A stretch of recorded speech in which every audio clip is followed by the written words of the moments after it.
the city of Miami, in which they asked us to go over to the city and to talk about the upcoming event, Calle Ocho.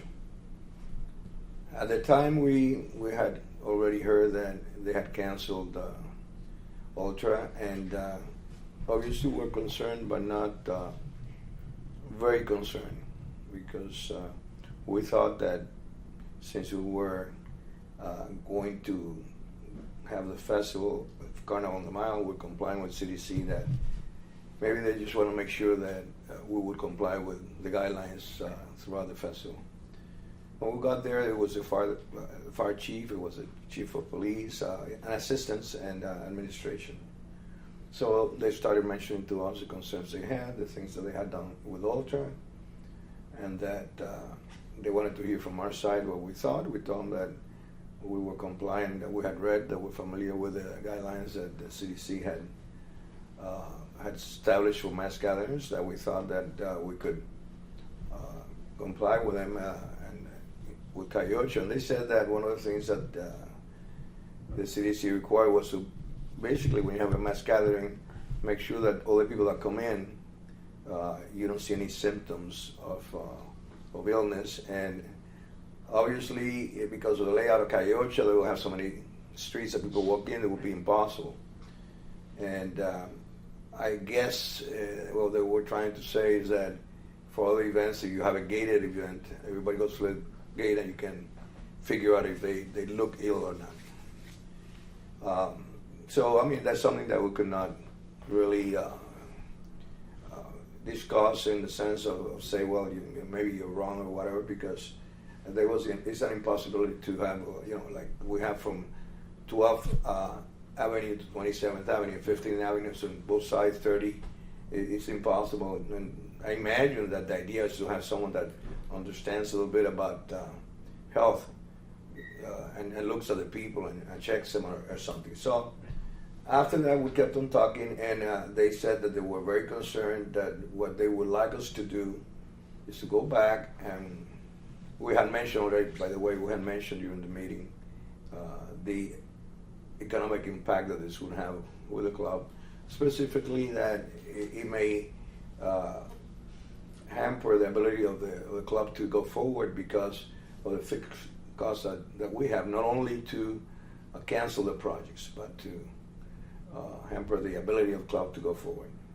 So they asked us to put in writing. I wrote a letter to them. I went back to the Kiwanis Club office. We actually wrote a letter basically stating to them that, all the negative impact that we have on the projects that we on a yearly perform for or put together for the children in the community, and that we thought that maybe it was premature to make that decision, that we could comply with the CDC guidelines, most of them except for that one. So they said, that we knew that they were looking at the letter. So went back to the club, and like at 7:30, the chairman of Calle Ocho, Alex Perez, received a call from the, I believe it was the city manager, stating that they had decided to cancel the event. At the time, we gathered and we started thinking, well, what's going to happen? How we're going to react? We knew that we have to make statements to the media. The main problems was to how do we deal with our sponsors that already have paid money, and the problems with the sponsors, for example, this time, is that sponsors pay us for, let's say a site, let's say a stage, but sometimes they have co-sponsors in there which pay them. So we figure out that these sponsors already got money, and that maybe they had spent some money. So we create like a chain effect of negative things that we have to deal with. So we're very concerned about that, and so I spent many hours of the evening trying to put together my thoughts. And we had a board meeting, emergency board meeting at the Kiwanis office at 7:30 today, in anticipation of the press conference, which we knew what the results were. So like at 8:30, I was at City Hall, and we spoke with the mayor, spoke with a couple of commissioners, and we had prepared a very small, comment that we were going to make, and but we decided after talking to them that it wouldn't be beneficial to either one, so we did not do it. So now that, I mean, we spoke earlier. They said postpone, but you were saying it's just not going to be possible.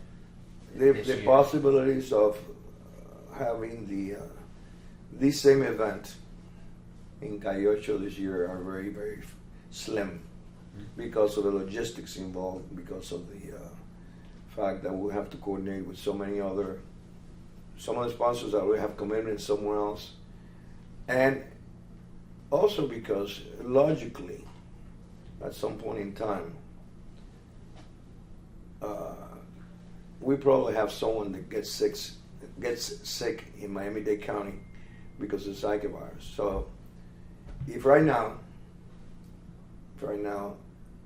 without any known infection, the city decided to cancel, obviously if the coronavirus, somebody gets sick and in Miami-Dade County, they find that someone is like that, obviously the city would not allow us to proceed. So I think the probabilities that we're going to do the event again this year are very slim. So what does that mean? We were just discussing this briefly. I mean, you guys spend a lot of money leading up to it, and then you rent out space. Explain to me how you guys actually make money on Calle Ocho, how much you normally make, and then where you're at right now. In the way that we make money in the events is not. Some people think that we will make money with the food that's sold and things like that, but basically we make money out of real estate. We rent real estate. So if you want to promote your product, you may want to rent a stage from us, or you may want to sample the product on the street, or if you want to sell food to the people that are going to attend the festival, you rent a space for us, and that's where you put your trailer with hot dogs or whatever you want to sell. And that's the way basically that we make money in the event. We have costs associated with the event, which is basically we pay for all our services. We don't get any free rides from the city of Miami, not because we have asked and they have said no, but we have always wanted to do things the right way. We didn't want to get handouts, and so we have an excess of close to $200,000 in expenses for public service, for service, police, fire, and other services are provided to the festival. We pay for those, and in a good year, what happens is that the income that we receive exceeds the expenses for, let's say, about $300,000, $400,000, $500,000, and those are the funds that we use along with funds that we generate through other events to maintain the programs that we do. Obviously, we have fixed costs because the office, we have an office that requires personnel to put all these things together, and also to go back to sponsors and look for them and see if they want to renew. So that's basically the way that we do it, and we do that in Calle Ocho. We also do it in Carnival de Maryland. So, and Calle Ocho is the biggest fundraiser you guys have every year. It is. To lose that,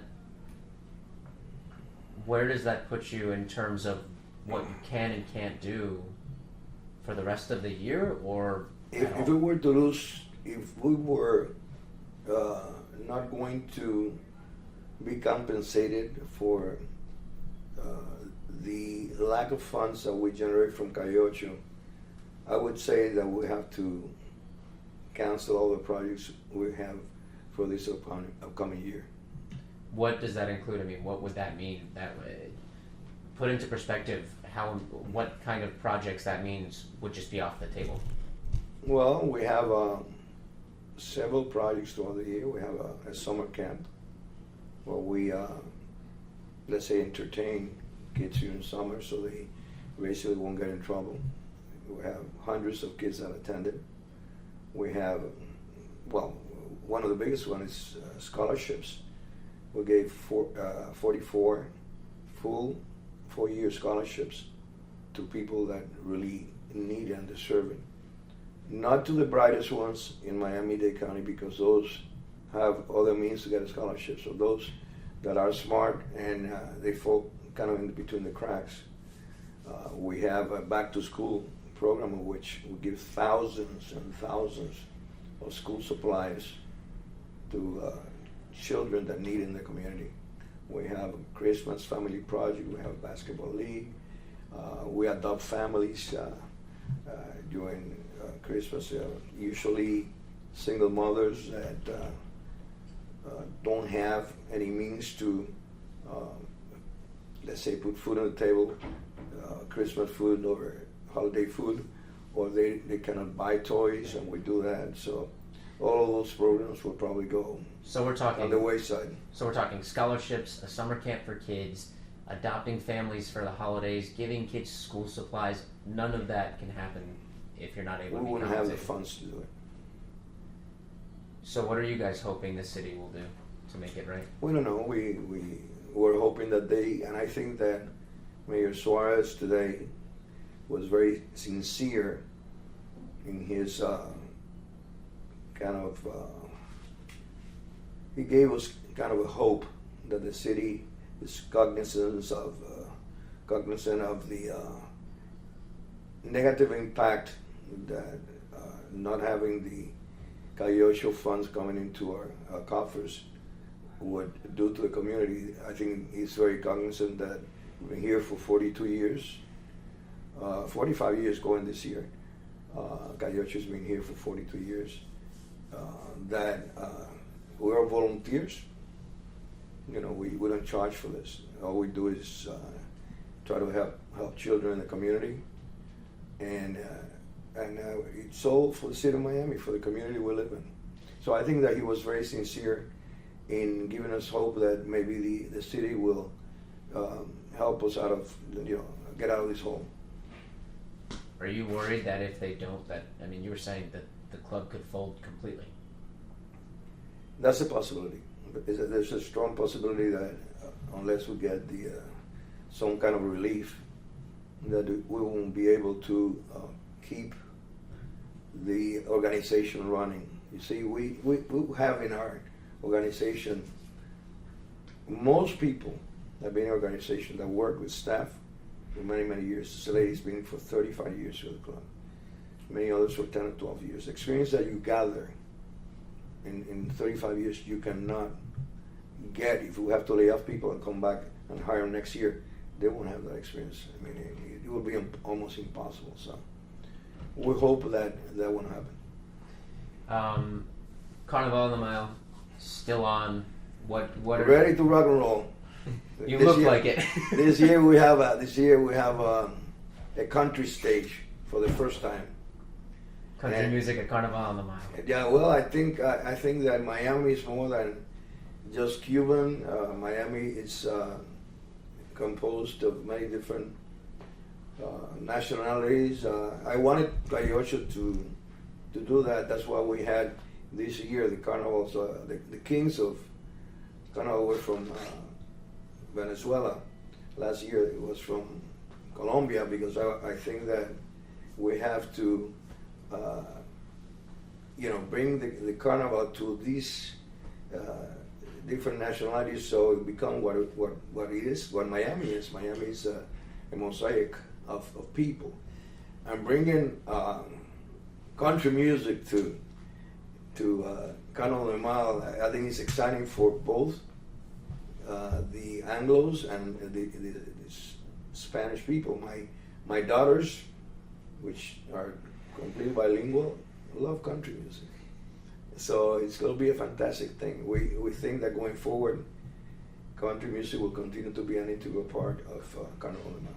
What can people expect to see when they come out starting tomorrow? A lot of fun. It's going to be. It's a festival that has Calle Ocho completely free to the public. Obviously, if you want to eat or to drink, you will have to pay for it. But the music is free, entertainment is free. There's art. There's actually there's also events within the event. There's an event we call Cork and Fork, which is is something spin-off of the South Beach Food and Wine Festival, and it's fantastic. We bring excellent chefs from around the region, from Miami-Dade County, and we have 4 sessions, 2 on Saturday and 2 on Sunday, and then we have like an after party on Saturday night called Cordials and Candy, and which is for after drinks or cordials, you know what it means, yes, and sweets. So it's that's in the pool deck of the Colonnade Hotel. What about the in terms of coronavirus? You guys said you're going to be fully complying. What are people going to see in terms of that? We're going to have sanitizing stations throughout the festival, which means that people can wash their hands. We're going to have the little bottles being. First of all, we're going to make sure that all the vendors comply with the CDC guidelines, which is that since they're handing out food and so forth, they have to wash their hands constantly. We're going to make sure that people have the attendees can wash their own hands with wash stations that we have throughout the event. We're actually then also making people aware, which is a good service announcement for the city, in which we're going to first of all in each of the barricades we have around the event, we're going to have posters of the CDC guidelines both in Spanish and English, and we're going to distribute flyers throughout the festival. We're going to make sure that the staff that's working, all the vendors, they don't show a sign of illness. We have Fire Rescue that has spoken with us, and what they said is that if anyone shows a sign of illness, they'll take care of them. They know what to do. They're prepared to handle any symptoms of illnesses for people. So I think with that, I think that the population at large they should feel very safe. First of all, if you feel that you're ill, don't go. I mean, why? If you feel sick, why should you go to the festival? But if you don't, I think you should feel safe that it's going to be a fun place, and also that the probabilities of getting infected by a virus are very small. If there's any, I don't know if there's any in Miami-Dade County.